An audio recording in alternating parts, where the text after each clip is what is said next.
இது மாய பூமி,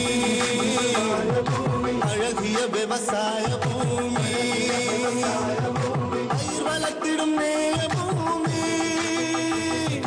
உயிர் வளர்த்திடும் தூய பூமி, அழகிய விவசாய பூமி, தாய்மடி என தாங்கும் பூமி, தொப்புள் கொடி நம்ம பூமி, அழகிய விவசாய பூமி, காவல் தெய்வம் நம்ம பூமி, இது அழகிய விவசாய பூமி.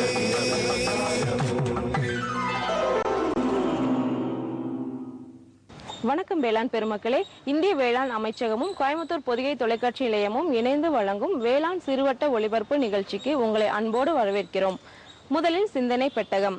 தேவை உடையவர்களுக்கு வழங்குவதே உண்மையான தானமாகும் என்னும் நபிகள் நாயகத்தின் சிந்தனையோடு துவங்குகிறோம். முதலில் வேளாண் செய்தி அறிக்கை.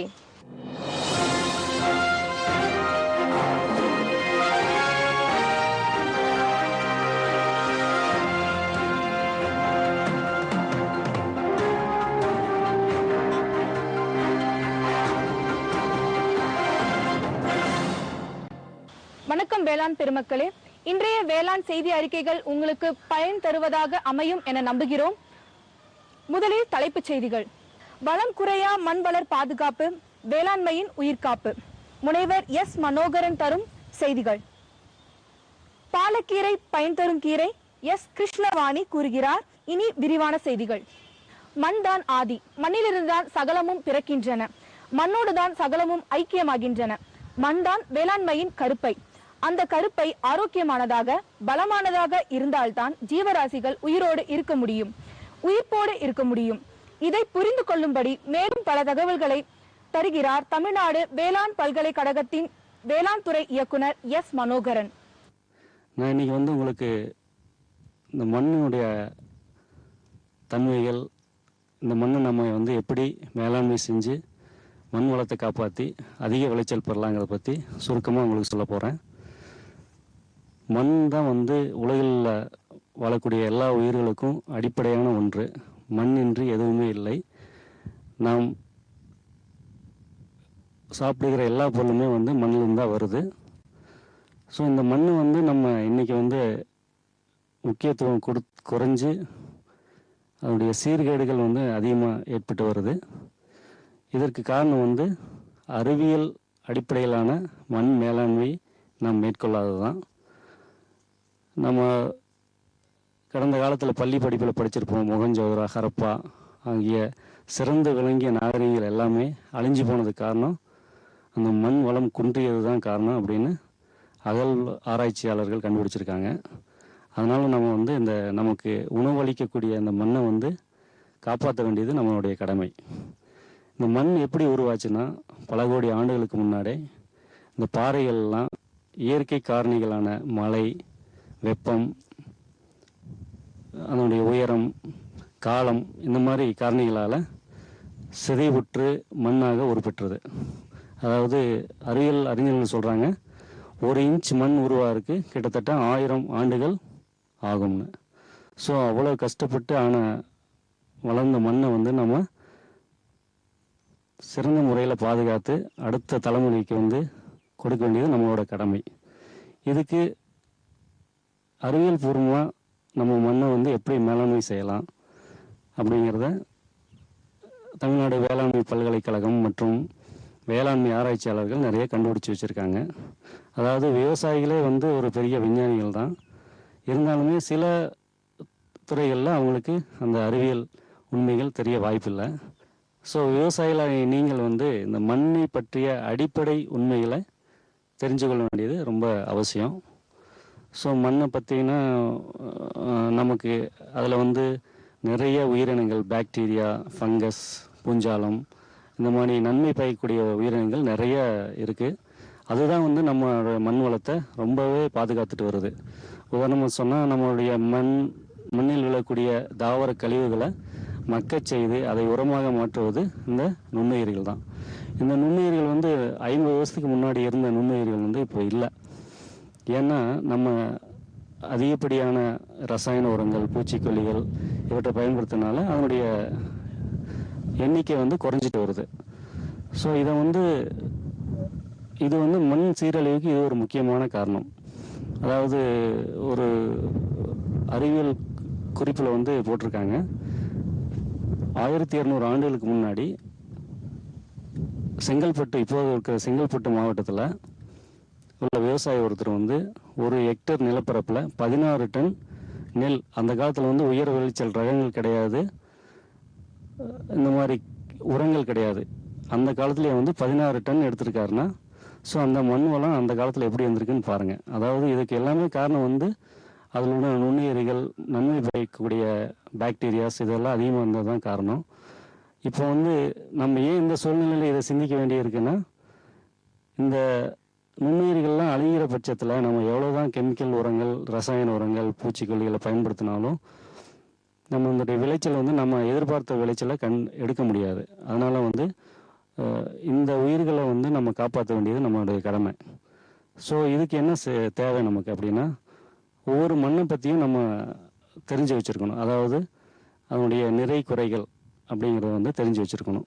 ஸோ இந்த பணியை வந்து நம்ம வேளாண்மை துறையில் அரசாங்கமே எல்லா கிராமத்துக்கும் ஒவ்வொரு புலன் வாரியாக, அதாவது சர்வே நம்பர் வாரியாக இங்குள்ள அலுவலர்கள் சென்று அந்த மண்ணினுடைய மேல்பரப்பு மண், அடிப்பரப்பு மண் இவற்றையெல்லாம் ஆராய்ச்சி செஞ்சு அதனுடைய நிறை குறையெல்லாம் கண்டறிஞ்சு வகைப்படுத்திடுறாங்க. அதாவது ஒரு கிராமத்தில் ஒரே வகையான மண் எந்தெந்த பகுதியில் இருக்குது அப்படிங்கிறத இந்த கிராம வரைபடத்தை வச்சு அவங்க சொல்லிடுவாங்க. இதில் என்ன நன்மைன்னா, அந்த குறிப்பிட்ட மண் வகையில் நிறை குறைகளை நம்ம வந்து அறிவியல் பூர்வமாக ஆராய்ஞ்சு சொல்கிறதுனால அந்த நிறையந்தான் வந்து நம்ம அதுக்கு தகுந்த மாதிரி எவ்வளவு உரங்களை குறைச்சி இட்டு நல்ல விளைச்சல் பெறலாம். அதில் குறை இருந்தால் அந்த குறையெல்லாம் எப்படி நம்ம சமாளித்து அதுக்கு தகுந்த மாதிரி உரம் இட்டு என்னென்ன தேவையோ அதை மட்டும் அளவுக்கு அதிகம் இல்லாமல் கரெக்டான உரம் கொடுத்து அந்த மண் வளத்தை பாதுகாக்கலாம். இந்த மாதிரி விவரங்கள் வந்து நமக்கு அந்த அடிப்படை தகவல் வந்து கிடைக்குது.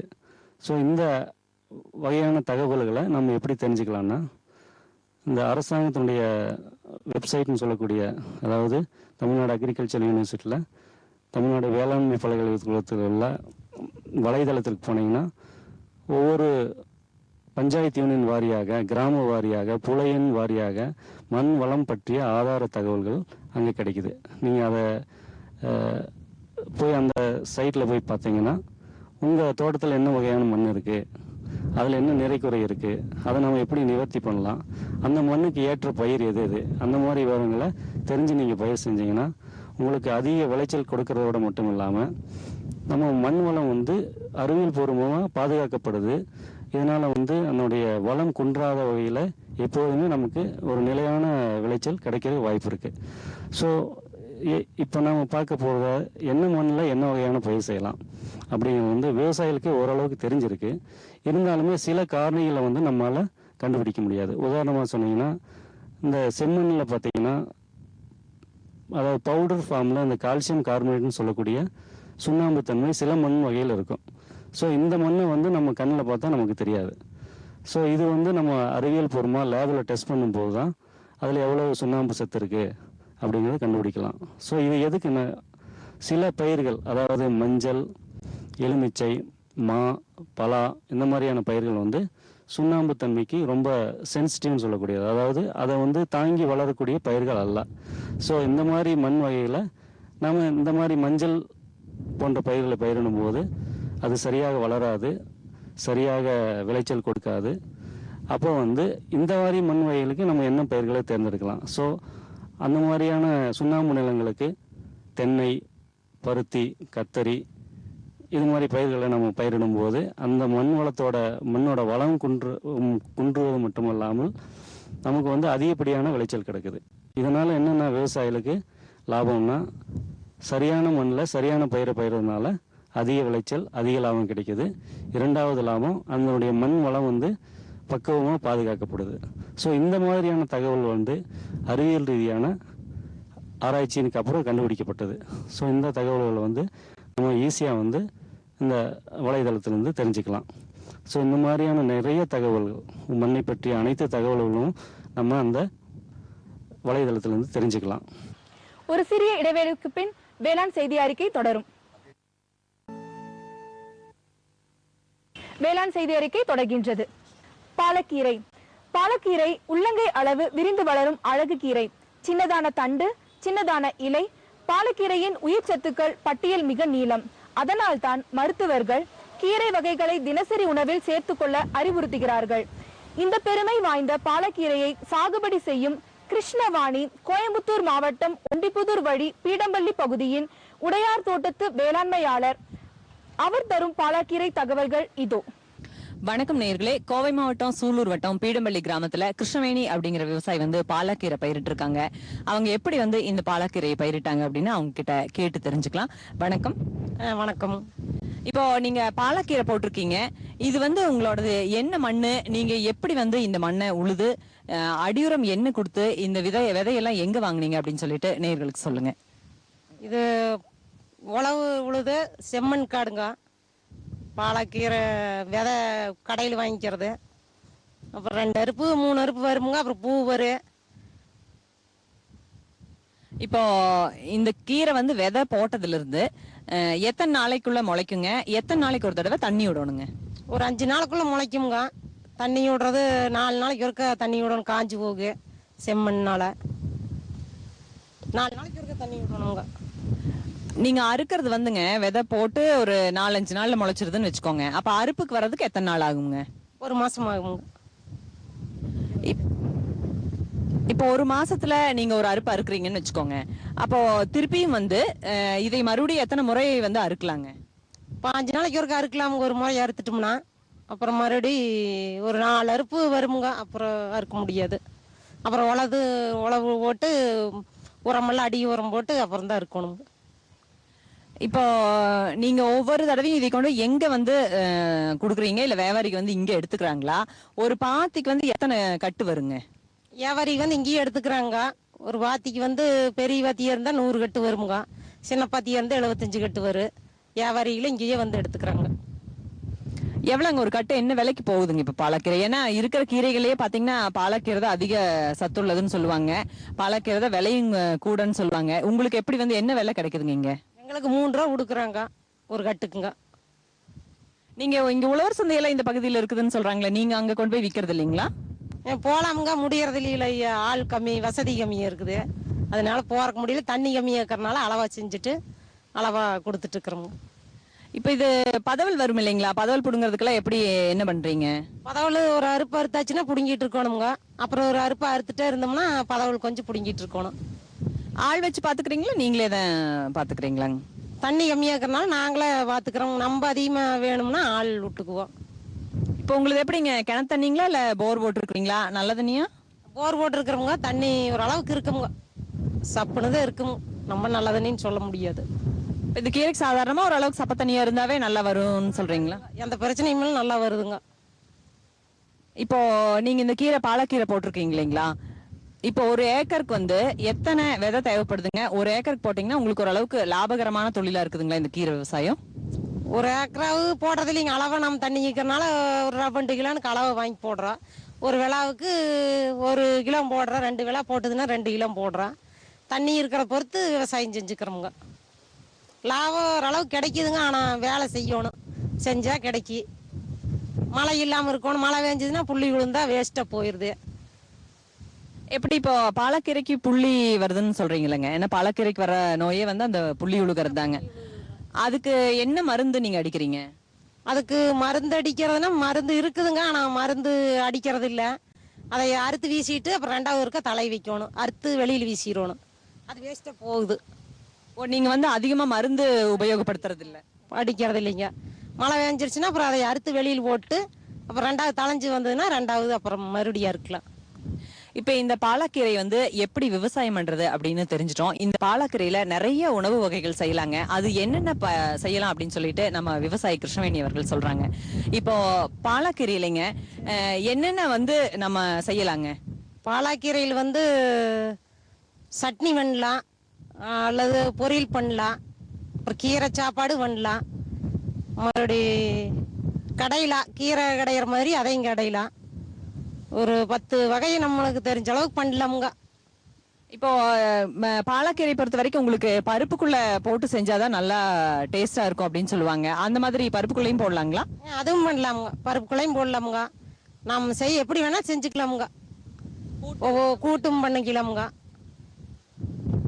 அப்போ இந்த பாலாக்கீரையை வச்சு நிறைய விதமான உணவு வகைகள் வந்து செய்யலாம். இந்த பாலாக்கீரை பாத்தீங்கன்னா இவங்க மருந்தெல்லாம் ஒன்றும் அடிக்காம இயற்கை முறையிலேயே பண்ணி நேரடியா வந்து நுகர்வோர்களுக்கு கொண்டு போய் இவங்க சேர்த்துறாங்க. நல்ல விவசாயம் கூட, ஏன்னா சீக்கிரமா குறுகிய காலத்துல நல்ல லாபம் தரக்கூடிய விவசாயமா இருக்கு. இப்போ அவங்களோட போன் நம்பர் கேட்டுட்டு நம்ம நேயர்கள் எல்லாமே ஏதாவது சந்தேகம் இருந்தா கூட அவங்க கிட்ட கேட்டு இந்த மாதிரியான விவசாயத்தை பண்ணி நல்ல லாபம் அடையணும் அப்படின்னு நினைக்கிறோம். பாலாக்கு கீரை வெள்ளாமை விளைச்சல் பண்ணிட்டு இருக்கிறோம். நீங்க ஏதாவது சந்தேகம் இருந்தா கூப்பிட்டு கேட்கலாம். தலைப்புச் செய்திகள். வளம் குன்றா மண்வள பாதுகாப்பு வேளாண்மையின் உயிர்காப்பு. முனைவர் எஸ் மனோகரன் தரும் செய்தி. பாலாக்கீரை பயன் தரும் கீரை, எஸ் கிருஷ்ணவாணி கூறுகிறார். இத்துடன் வேளாண் செய்தி அறிக்கை நிறைவடைகின்றது. நன்றி, வணக்கம்.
பொதுவாக விவசாயிகள் வந்து அவங்க விளைநிலங்கள்ல உற்பத்தி செய்யப்பட்ட பொருட்கள் வந்து பல வகையில வந்து மக்களை சென்றடைகிறது. அதுல வந்து ஒரு வகை என்ன அப்படின்னு கேட்டீங்கன்னா மதிப்பு கூட்டப்பட்ட பொருள்.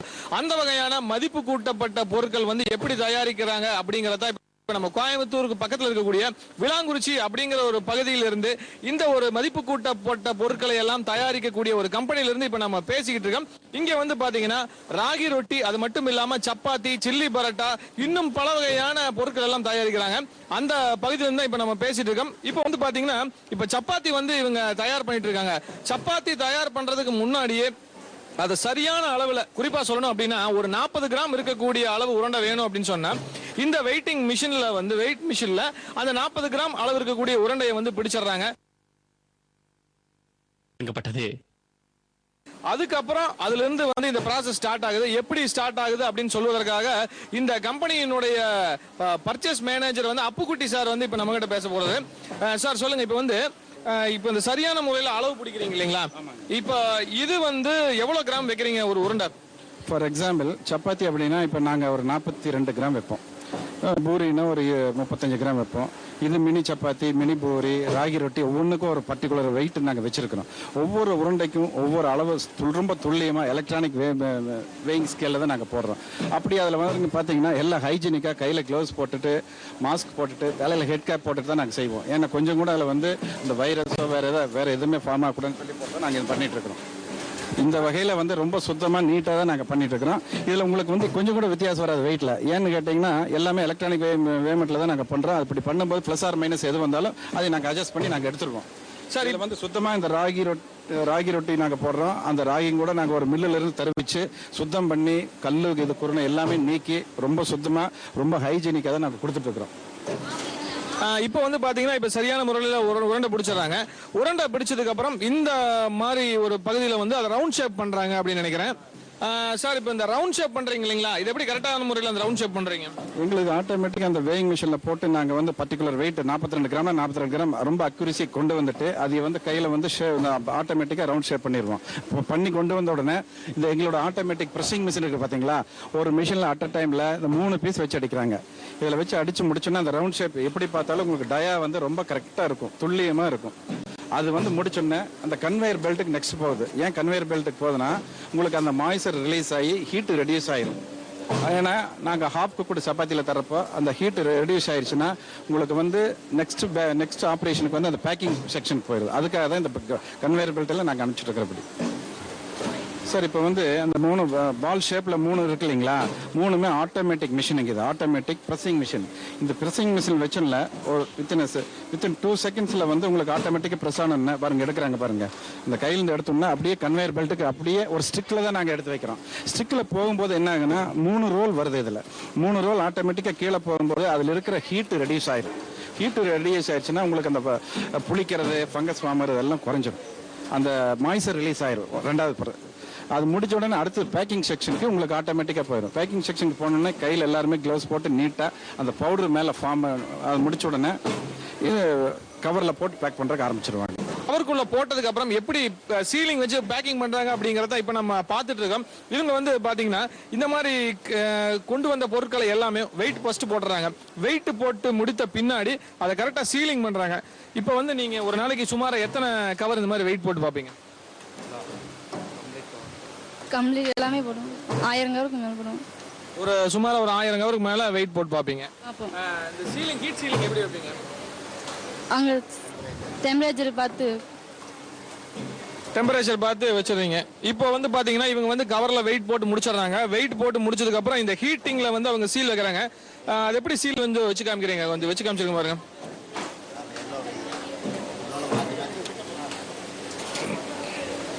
இந்த மாதிரி வைக்கிறீங்க நீங்க.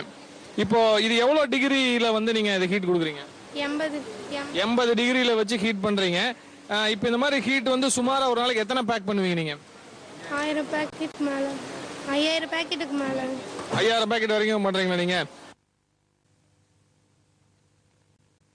தேவையுடையவர்களுக்கு வழங்குவதே உண்மையான தானமாகும் என்னும் நபிகள் நாயகத்தின் சிந்தனையோடு இன்றைய வேளாண் சிறுவட்ட ஒளிபரப்பு நிகழ்ச்சி இனிதே நிறைவடைகிறது. நன்றி, வணக்கம்.